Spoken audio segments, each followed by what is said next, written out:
welcome back to Fundax channel. For today's vlog, we are going to Morong Bataan. Kasi sabi ni Nomer, sold out na raw yung aso. So nag-aya. And I said, why not, right? So right now, we're on our way to a resort in Morong. Kita nyo naman, sobrang excited ang mga kids. Also, si Divine, my sister. Diba? Napakakit ni Trevor. Sobrang saya. Now, alam nyo guys, nag-book ako online through Airbnb. And yung binook ko ay napakalayo sa itsura ng online pic sa personal. So, lumipat kami at dito kami napadpad sa Waterfront Beach Resort. So, naligaw-ligaw kami ng daan, tapos nagtanong kami sa guard dito sa resort, and natuwa kami kasi sobrang bait ng staff. So, sabi ko, sige, dito na lang tayo. Kasi nung chinek din namin yung lugar, sobrang linis. So, hindi din siya crowded. So, sabi ko, sige, dito na lang. Tsaka nakakatuwa kasi ang lawak din ng resort nila, as you can see. And, you know, ang ganda ng view kasi puro mga green. And again, malinis. Even yung beach nila, malinis. So, right there and then, naglublob na kami sa beach, you know, para magtanggal ng stress dahil nga na-cancel yung unang binook. So, kita nyo naman, diba? Ang ganda, ang aliwalas. So, nag-enjoy lang kami that day. Di na ako masyado nag-video. So, it's our second day and meron ng free breakfast yung room na binook namin. And na-appreciate namin siya kasi ang aliwalas ng hangin, malapit kami dun sa shore. And after that, naglakad-lakad na yung mga kids. Tapos, in-explore namin yung area. Nagstay na din kami sa pool area para makapag-swim ang mga bata. Malawak yung area, so nakakatuwa. And around lunchtime, dito na din kami nag-lunch kasi meron silang restaurant. And in fairness guys, umorder kami ng sinigang na baboy, beef caldereta, chicken chop suey, and lahat masarap. As in. So, nakakatuwa. Ayan na, enjoy kaming lahat. Diba? Nakalimutan na yung stress kahapon. So, ayan, nakakatuwa kasi happy si Divine, ang mga kids, and syempre, kaming lahat. So, family picture, family posing, kasi ang ganda ng view. That's about it. And after that, nung mainit-init sa beach, hindi mo na kami naligo. Nagkaayaan na maghanap ng other place to stay at saka tumambay.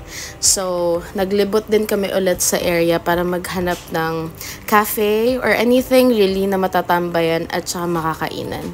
And we found Ceylon Cafe. Ayan. Or Ceylon Coffee pala. So, ang ganda ng view. Ayan, no, na-appreciate namin. Di ako masyado nag-video, pero sobrang enjoy kaming lahat.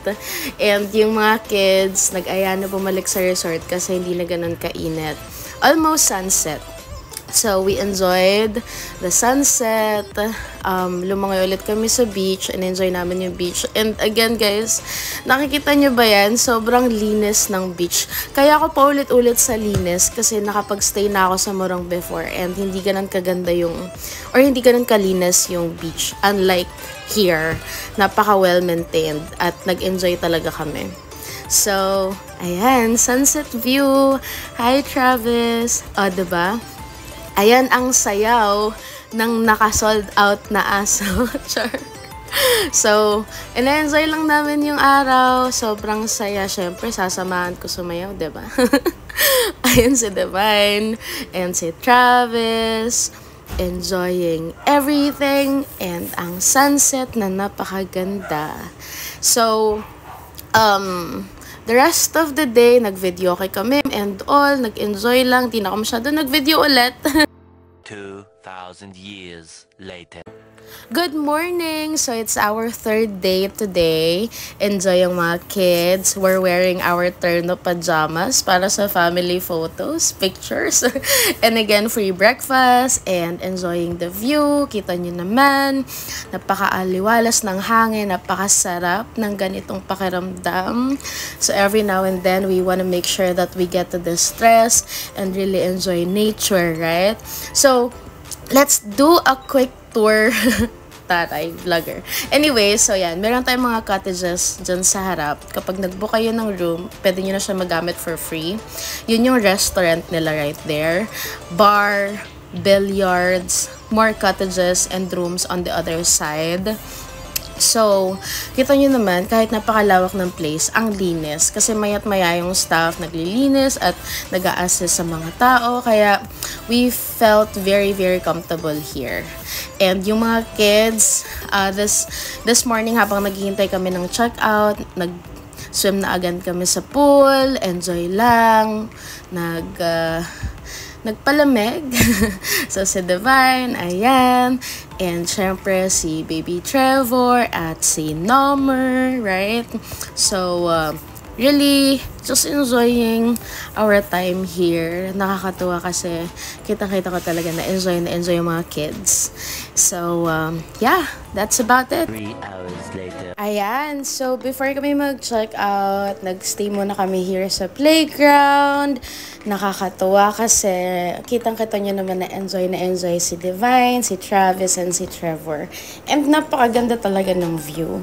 So, yun na yung stay namin for 3 days and 2 nights. I hope you guys enjoyed this video and hopefully makapag-stay din kayo sa Waterfront Beach Resort.